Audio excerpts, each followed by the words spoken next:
When I take notes, sometimes I get very confused because the professor goes too fast, and I freeze and I just stop and I just stare at him. So what I do is I go home and I had recorded his lectures so I can just replay what he said and go from there. Sometimes what he says gets so jumbled that I have to actually reorganize my notes and type them up. That way I have them neat and prepared for the test. The method that I use the most is Cornell Notes. However, sometimes when you use Cornell Notes, it's easy to get sidetracked and you mess up what you were doing. So that goes back to going home and typing them up. But Cornell Notes is the neatest and most efficient way to take notes. Like I said, the professor goes way too fast sometimes, and he'll go from one area to another, and I'll get lost.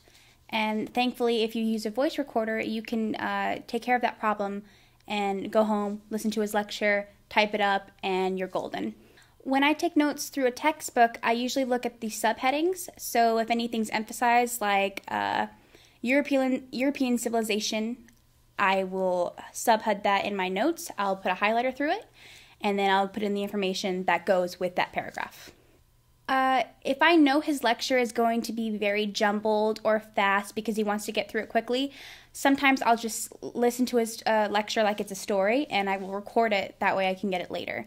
Even a video camera, if you ask permission, he might let you record him talking, which is even better than a voice recorder because you get visuals, especially in like a math class or something that requires a visual for you visual learners.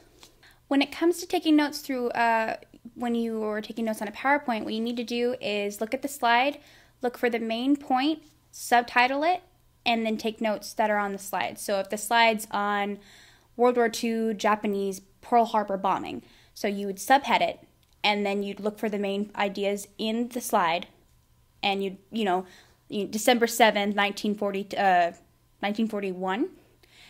I'm probably wrong, I'm sorry. And go from there. So when I take notes and I'm preparing for the test, what I do is that every night leading up to the test, I study them for 2 to 3 hours a day.